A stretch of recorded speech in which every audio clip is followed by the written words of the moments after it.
Do you guys want to know what it was like behind the scenes at the American Pro? It's not cold yet.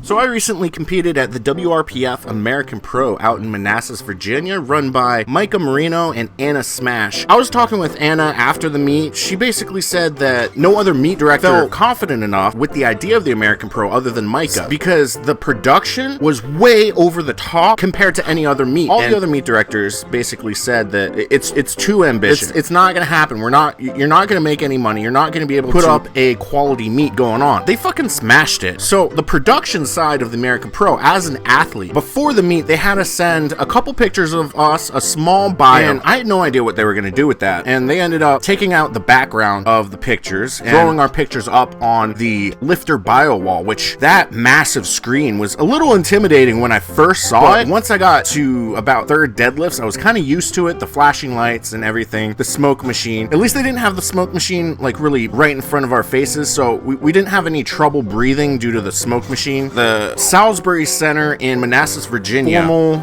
theater. There was no outside light in it. I'm used to these like kind of smaller meets where you go basically take your attempts, you go outside, and you're basically steaming, but outside it was in the 90s. So thankfully the center had some AC, so we weren't dying on the inside, but it was a little disorienting not having any sort of natural light in the venue.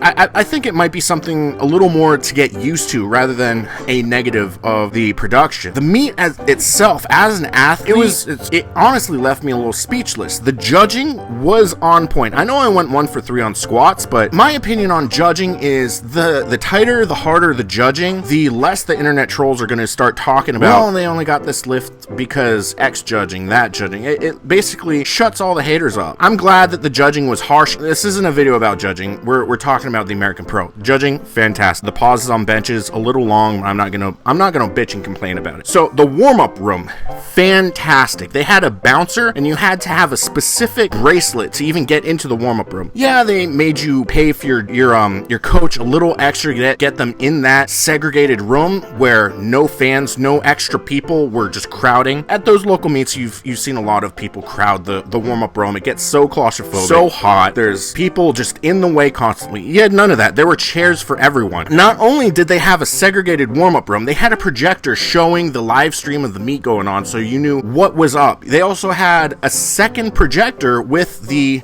lifting cast going on, so you could see which lifter was going up at this time. You could even hear it over the loudspeaker a little bit. It wasn't super loud in the warm-up room, but you could kind of hear the MC saying, this person's up next, this, that. You basically knew what was going on. And on top of that, even further, this professional atmosphere had a warm-up room, kind of like a captain, making sure that the high-level lifters were able to warm up efficiently and safely. And those two MVPs in the warm-up room, specifically in squats, was Garrett Fear and Papa Bear Rogers. Garrett would basically say, you're next, you're next, you're next, what do you need, what do you need, what do you need? He'd be like, I need 6 plates. He's like, 6 plates, Patrick's next, load it up, what's your rack height? This is the rack height. Like, Papa Bear was making sure the rack heights were right, Garrett was making sure the plates were right. There was not a single misload in the warm-up room. It was fantastic. It moved so smooth. At the Ghost Clash, I felt a little rushed. The American Pro, it was going so smooth. The tensions in the back room, you think that me going head-to-head against Andrew House would have been tight, but like we kind of just, before squats, we were on opposite sides of the room, but after bench, I have a habit of bringing way more Rice Krispies than is necessary, and I end up kind of starting a snowball fight, throwing Rice Krispies at everyone at the meet. So I threw a Rice Krispie treat at his wife while he was getting a massage. Oh, there was a fucking masseuse in the back room, free of charge. All athletes could get a massage for free from this masseuse. This masseuse, the real MVP, Charlotte from Summit Performance. Holy shit, she kept me held together. Like, my body was falling apart. After first squats, my knee hurt. I could barely bend my knee, but she basically held me together better than duct tape. She's the real MVP. I started the Rice Krispie snowball fight, and the person I was most surprised with, I gave a Rice Krispie treat to Chad Penson. His face face when he got this Rice Krispie treat was like a child coming downstairs on Christmas morning and seeing a fucking bicycle. Like, he was so excited for this Rice Krispie treat. Everyone was happy. The warm-up room, every single bit of the American Pro was a positive experience for me as a lifter. Though I did not have the performance that I like to have, the high standards that I personally have for myself did not show up on the platform. The entire experience of the American Pro was a positive experience for me. And as a lifter,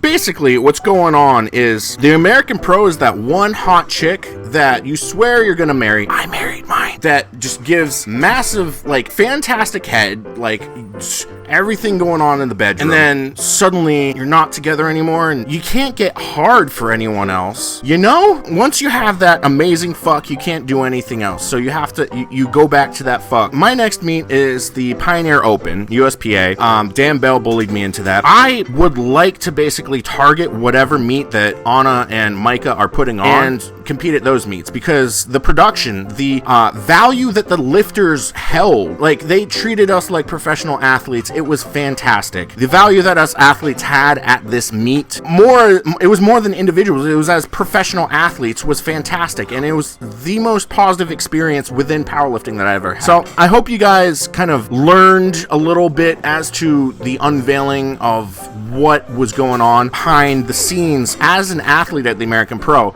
because let's be honest, it was fucking fantastic, and I'd do it 10 times over. This is a new format where I'm basically telling you stories over my training videos. Hope you guys like it, and make sure your stepmom subscribes, because obviously I'm your mom's favorite powerlifter. Have a good one. Patrick out.